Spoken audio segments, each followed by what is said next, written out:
Entrevistas en Frecuencia. 13:33, estamos de vuelta aquí en Frecuencia Informativa de Radio Valparaíso, transmitiendo también a través de nuestro Facebook Live para que vaya a las redes sociales y busque Radio Valparaíso, @Radio Valparaíso también en Twitter e Instagram. Siga nuestra programación e interactúe con nosotros. Y les contaba también en los titulares que la Universidad de la Frontera junto a INJUV realizaron un estudio en jóvenes de la Araucanía que arrojó que 8 de cada 10 posee una alfabetización económica baja o media, cifras que se repiten en diferentes sectores rurales de nuestro país. Para hablar sobre este importante tema, estamos ya en contacto con Marianela De Negri, quien es investigadora de la Universidad de la Frontera y que también lideró este proyecto. Marianela, ¿cómo estás? Bienvenida a Radio Valparaíso. Hola, ¿cómo estás tú? Muy bien, muy bien. Muy bien. Muchas gracias, Marianela, por este contacto. Y bueno, cuéntanos primero de qué se trata este concepto que me parece un poco desconocido tal vez, de alfabetización económica. Cuéntanos un poquito. Sí, mira, la alfabetización económica es la capacidad de entender el mundo de la economía, de manejar los procedimientos que te permiten realizar operaciones financieras y tener las actitudes y valores que te permiten también controlar tu conducta para que sea lo más racional posible, todo en vías de mejorar tu bienestar financiero. Sin alfabetización económica y financiera es muy posible que tomes muy malas decisiones financieras. Sí, bueno, justamente eso, ¿por qué es tan importante conocer este concepto y también entender qué es lo que tenemos que tomar o qué decisiones tenemos que tomar finalmente en pos de mantener una finanza apropiada, ¿no? Sí, sí. Mira, lo que pasa que, bueno, Chile tiene una estrategia nacional de educación financiera que se aprobó el año 2018, pero que desgraciadamente no hemos sido capaces como país de ponerla efectivamente en marcha. Hay algunas iniciativas aisladas, en primero medio hay una unidad que te habla de formación ciudadana y educación financiera, pero en general tenemos una deuda ahí con la sociedad porque tenemos un modelo económico que es bastante complejo, que además al centrarse en el consumo ha hecho que toda la población prácticamente construya su identidad en torno al consumo y por lo tanto eso hace que mucha gente tome decisiones impulsivas por cumplir necesidades de estatus, necesidades de reconocimiento, etcétera, y sin tener los recursos necesarios. Por eso que Chile es uno de los países más endeudados a nivel familiar de toda Latinoamérica. Marianela, cuéntanos un poco por qué también es importante analizar este concepto en estudiantes y digamos a temprana edad, incluso cuando todavía son jóvenes que dependen mayormente de su familia, de sus padres. Mira, la educación financiera debería partir prácticamente desde la infancia, ¿ya? Yo diría que hasta quinto básico, considerando las capacidades cognitivas que los niños tienen, debería ser el momento en que instaláramos actitudes, porque no sacamos nada con enseñar conceptos y procedimientos financieros si la gente no tiene una base actitudinal, por ejemplo, de control de la impulsividad y de diferenciar deseos de necesidades. Y eso lo podemos hacer con los niños más pequeños. Mira, un tip muy sencillo.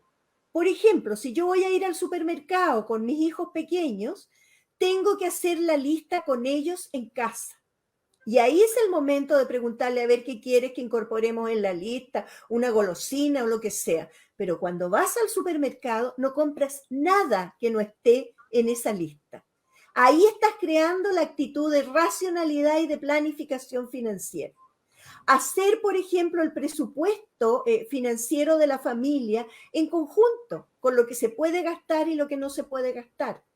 Pero eso hay que instalarlo muy temprano. Y ya después de los 10 años hay que empezar a enseñar conceptos económicos y financieros de todas maneras. Si no es tarde. Hablemos un poquito sobre este estudio que realiza la Universidad de la Frontera junto al Instituto Nacional de la Juventud, ¿verdad? Sí, Y que se aplica, si no me equivoco, principalmente en la región de la Araucanía, pero que también podemos extrapolar a sectores rurales de nuestro país. Sí, mira, no solo a sectores rurales, a sectores urbanos, porque lo que nosotros encontramos en este estudio, que esta vez focalizamos en la Araucanía con el INJUB regional, es lo mismo que hemos encontrado en investigaciones que hemos hecho a través de todo el país. Nosotros llevamos más de 20 años investigando estos temas y en las últimas investigaciones con jóvenes a través de todo el país hemos encontrado datos bastante similares. Por ejemplo, la baja alfabetización económica y financiera. Esa es una constante con algunas variaciones, 70%, 80%, pero en general yo diría que máximo un 30% de nuestra población joven tiene un manejo adecuado que le permita tomar buenas decisiones financieras. El resto está en alfabetización, baja o media, y la media son apenas algunos rudimentos para poder entender, pero no es total. Lo otro que se ha repetido y que pasó también en la Araucanía es la tasa de endeudamiento juvenil.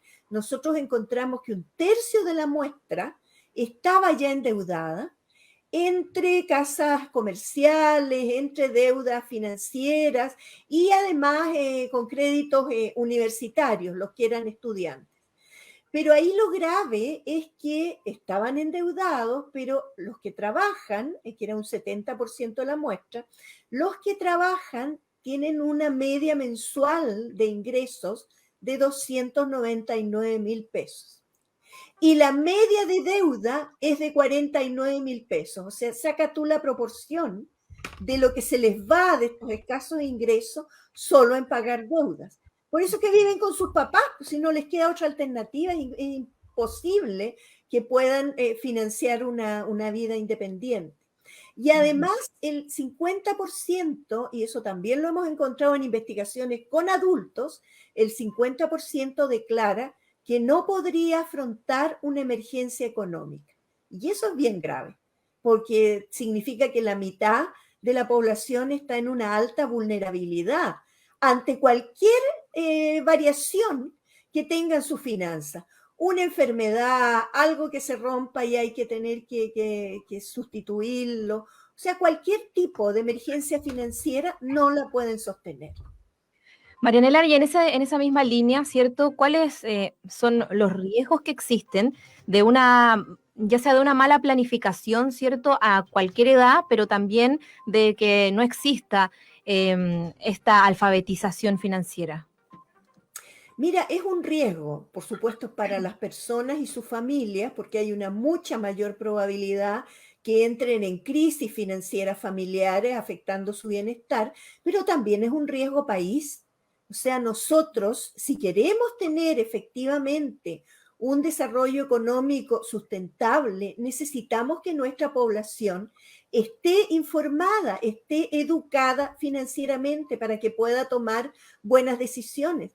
Hay investigaciones internacionales que muestran que la alfabetización económica deficiente aumenta las tasas de pobreza porque la gente aumenta su endeudamiento y eso se hace insostenible y llega un momento incluso en que el propio sistema colapsa porque se termina la capacidad de consumo de la gente.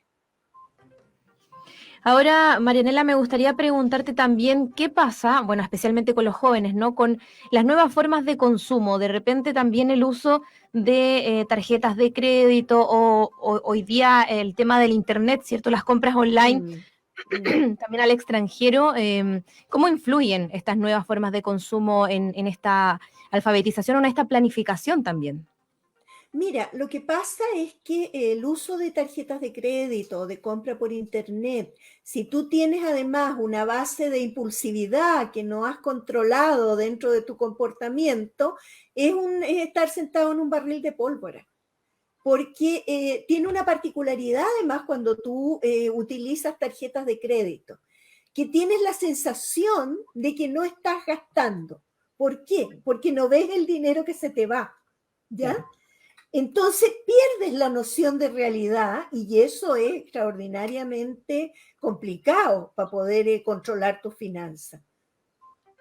Claro que sí. Ahora, finalmente, Marianela, me gustaría que nos dieras algunos consejos de pronto para empezar, ¿cierto?, a adentrarnos en estos conceptos y de pronto también en términos de educación, porque de qué forma podemos integrar estos conocimientos, ya sea en la educación en la casa, pero también en las escuelas.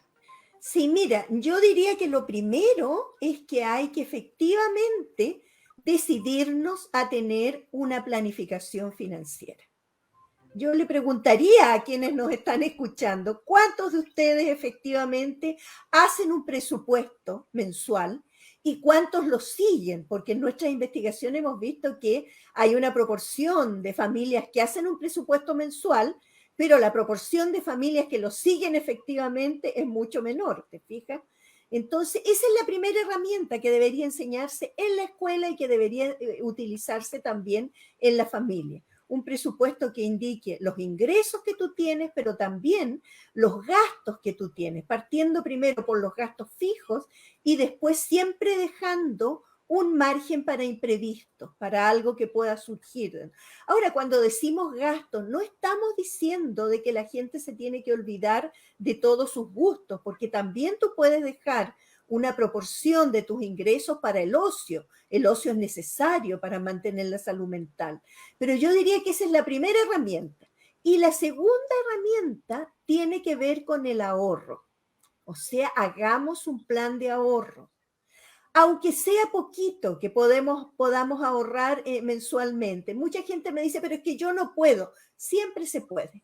Aunque sean 1,000 pesos. Si tú los vas sumando, vas teniendo ahí un colchoncito que te va a permitir afrontar, por ejemplo, lo que nosotros decíamos, ese 50% que no tenía ninguna posibilidad de afrontar una emergencia financiera. Y lo otro, infórmese acerca de los seguros. Hay mucha gente que te dice, no, pero es que el seguro es una plata botada porque la pago todos los meses. Claro, es una plata botada hasta que ocurre el siniestro. Entonces, claro, desde esa perspectiva, eso también para proteger los bienes. Y eduque a sus niños, en el caso de la familia, desde pequeñitos, sobre cómo van a manejar el dinero. Y para eso, la mejor herramienta es darles una mesada desde los 8 años en adelante, pero que quede claro, la mesada no es la plata para la micro, no es el dinero la colación, es un dinero para gastos personales, pero si el niño se lo gastó al día siguiente, es su problema. No tendrá hasta la próxima vez de la mesada. Esos son algunos tips sencillos, si tú te fijas. Perfecto, Marianela, queda clarísimo entonces ahí a seguir los consejos que nos estás entregando para esta planificación financiera y evitar correr algunos riesgos. Te agradezco este contacto y bueno, vamos a estar ahí aprendiendo sobre alfabetización financiera. Muchísimas gracias. Muchas gracias. Bien, ahí estábamos conversando con Marianela De Negri, quien es investigadora de la Universidad de la Frontera y quien lideró este interesante proyecto sobre alfabetización financiera, particularmente en jóvenes de la Araucanía, pero un tema que finalmente se extiende a toda edad y también a toda parte del territorio.